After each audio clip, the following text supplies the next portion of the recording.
ఇవాళ మనతో ఉన్నటువంటి స్పెషల్ గెస్ట్ ప్రముఖ విద్యావేత్త పారిశ్రామికవేత్త జుక్కల్ శాసనసభ్యులు తోట లక్ష్మీకాంతారావు గారు ఉన్నారు. ముందుగా వెల్కమ్ చేద్దాం. సార్ నమస్తే.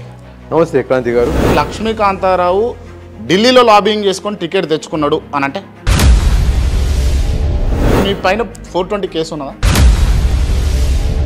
ఇప్పుడు తెలంగాణ అధికారంలోకి వచ్చిన తర్వాత కాంగ్రెస్ పార్టీ ఏం సాధించింది గొప్పగా అంటే ఏం చెప్తారు మీరు చెప్పండి. చుక్కల్లో మీరు ఎన్ని ఎలక్ట్రికల్ స్కూటీలు పంచారు చెప్పండి, ఎన్ని 2500 రూపాయలు ఇచ్చారు?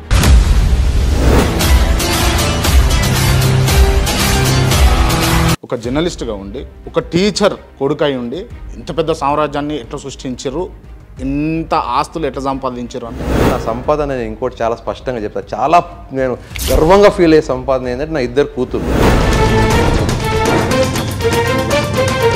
భవిష్యత్తులో ఏమైనా రాజకీయ వారసురాలుగా దింపే అవకాశాలు ఉంటాయా? రేపు రాజకీయాల విషయానికి వచ్చేసేస్తే నేను చాలా స్పష్టంగా చెప్తా ఉన్నా, కాంగ్రెస్ పార్టీకి అత్యంత లాయల్గా ఉండి కాంగ్రెస్ పార్టీ సైనికునిగా పనిచేసే ఏ కార్యకర్త అయినా కూడా వాడే నా వారసు. నాకు తెలిసినటువంటి మిత్రుడు మన్నే ప్రణయ్ గౌడ్ ఫ్రమ్ పటాన్ చెరువు, అక్కడ నుంచి కూడా మీకు బాగా క్లోజెస్ట్గా తిరుగుతూ ఉంటాడు. అవును అవును. For the reason first time MLA అయ్యారు కదా మీరు, ఎట్లా ఉంది మీ ఫీలింగ్? రోజు రోజు ప్రజల్లోకి వెళ్ళి ప్రజలతో మాట్లాడి తెలుసుకున్నట్టయితే దాని యొక్క పరిధి కానీ దాని యొక్క బాధ్యత కానీ. కానీ కాంగ్రెస్ పార్టీలో ఎంతోమంది కురువు వృద్ధులు ఉన్నారు, లేకపోతే కాంగ్రెస్ పార్టీలో చాలామంది అవకాశం వస్తే చాలు అన్నటోళ్ళు చాలామంది ఉన్నారు. వాళ్ళందరినీ కాదని ఆల్రెడీ ఉన్నటువంటి లీడర్లను పక్కన పెట్టి కొత్తగా వచ్చినటువంటి తోట లక్ష్మీకాంతారావు గారికి పీఠం వేయాల్సిన అవసరం కాంగ్రెస్ పార్టీకి ఏమొచ్చింది? మన మల్లికార్జున్ ఖర్గే గారు ఒకసారి ఏమన్నారంటే, యువకులు they can contribute to the future of the party. మనం యువకులకు ప్రాధాన్యత ఇవ్వాలి అని చెప్పేసి. మీరు యువకులా సార్?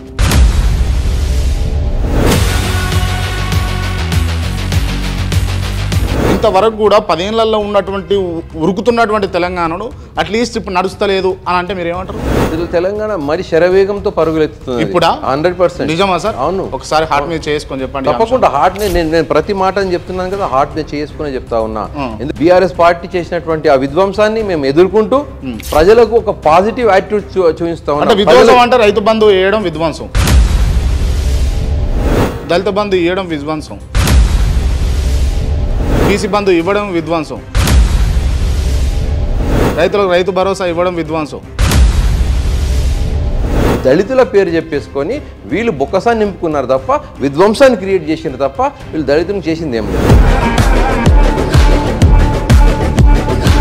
జుక్కల్ శాసనసభ్యులు తోట లక్ష్మీకాంతారావు గారు మినిస్టర్ కావాలన్న ఆశతో ఉన్నారు. లక్ష్మీకాంతారావుకు మంత్రి పదవి ఇవ్వాలి.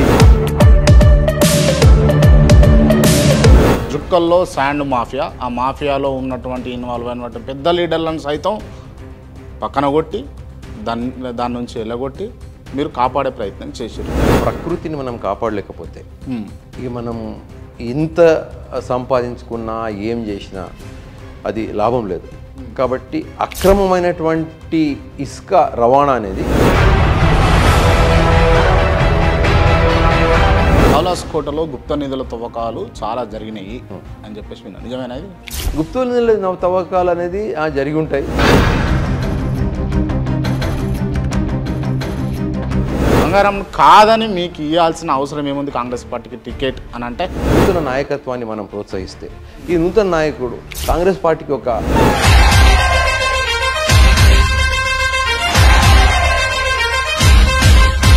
జుక్కల్లో ఎమ్మెల్యే గెలిచిన వాళ్ళు చెయ్యండి నేను చేసిన అని అంటే మీరేం చెప్తారు? జుక్కల్ని అసలు పూర్తిగా విధ్వంసం సృష్టించడం జరిగింది.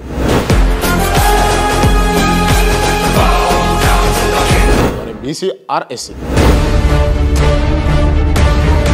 అంటే జనరల్గా తండ్రి గారిది క్లెయిమ్ చేసుకుంటారు కదా, మీరేమో డిఫరెంట్గా తల్లి గారిది క్లెయిమ్ చేసుకున్నారు. దీనికి for the reason only politics అంటే? నేను రాజ్యాంగపరమైనటువంటి అంశాన్ని దృష్టిలో పెట్టుకొని రాజ్యాంగం నాకు